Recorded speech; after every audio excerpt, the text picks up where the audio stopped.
Well, there's one other clip I wanted to play from last night before we move on, and I wish I could play the whole exchange, but it's too long. I have a kind of a longer clip that I'm going to play it still, but you can find the whole clip on my Twitter page. It's during the Q&A, a person who identifies as trans, who's going through transition right now, did come up to speak in the Q&A, and this doesn't happen very often. This is pretty rare.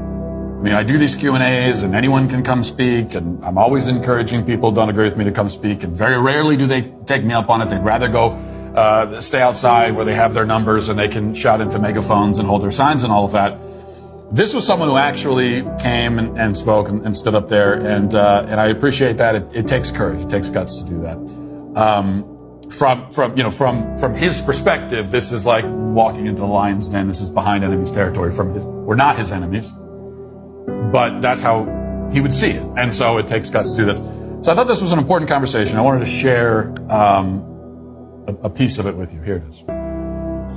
8 months ago, I was diagnosed with gender dysphoria while I was inpatient here in UW-Madison.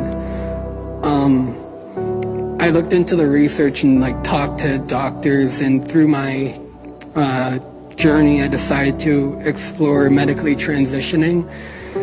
Because it's shown to decrease suicidal ideation, stuff like that.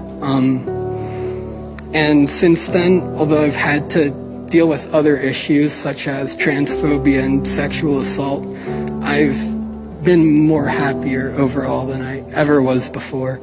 And my question to you is, what specifically about medically transitioning do you think is so immoral that we should ignore the potential benefits?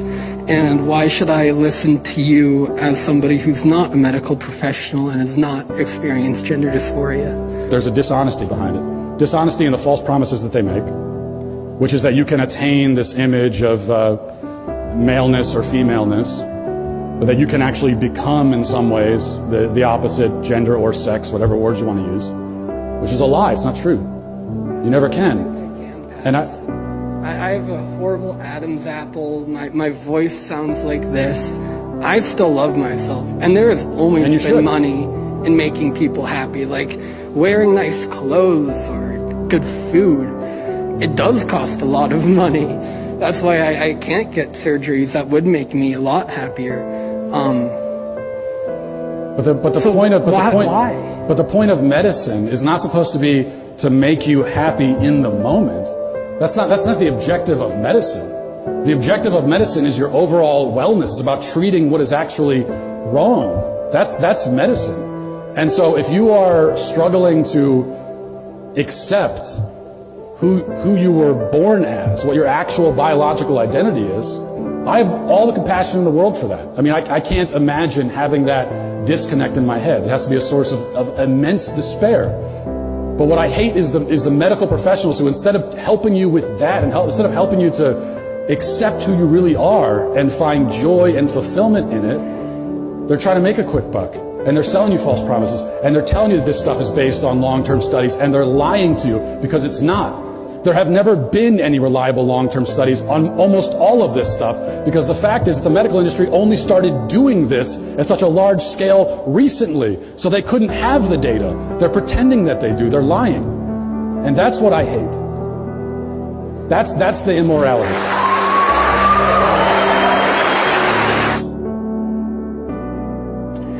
Okay, so like I said, that was a piece of it. That's kind of the beginning and the end, and then there's the middle too, which you can find on you can find on YouTube, or you can find it on Twitter. And I wanted to show that to you because, first of all, again, I appreciate the fact that somebody was actually willing to go and stand up there and ask a question.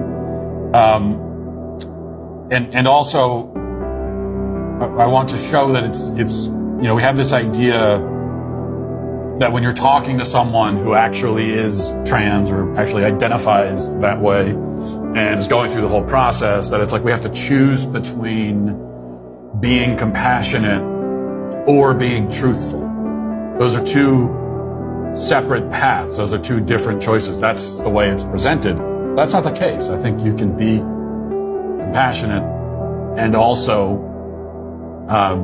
say what is true, which is what I tried to do there. Now, if I have one regret, And this is not meant as a criticism of the audience, who are great. And really all the audiences we've had on this tour have been awesome, very supportive, and I appreciate them all very much. But I regret in some ways the applause for me at the end there. Not that it was inappropriate, it's just, it's the audience's way of saying they agree. And it's not like a combative applause, but it's the nature of the forum. That's how it works in that kind of forum. That's fine, but it does, kind of makes it sound maybe at the end like a Matt Walsh destroys type of video, and that's not what it is. It's not what I intended. I certainly hope that the student, that wasn't his takeaway. This is not a matter of trying to debunk or embarrass someone, certainly. I care about him. I do. I care about these kids who are being taken advantage of. I know a lot of them hate my guts. They think that I'm a horrible person. I'm a monster. And I get that. That's the way they see it. That's okay. But I care about them. That's why I care about the issue.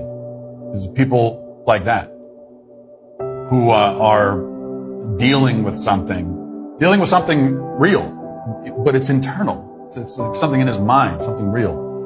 And if I had a chance to follow up with that student, I would tell him, first of all, that it's going to be okay. I know he's suffering. I don't doubt that. I know it. But it's going to be okay. He is okay. There's nothing wrong with him physically. He says there that he talks about he hates his Adam's apple and his voice, but there's nothing wrong with any of that. That's him. That's who he is. And there's nothing wrong with that at all. That's who you are. There's nothing wrong with who you are.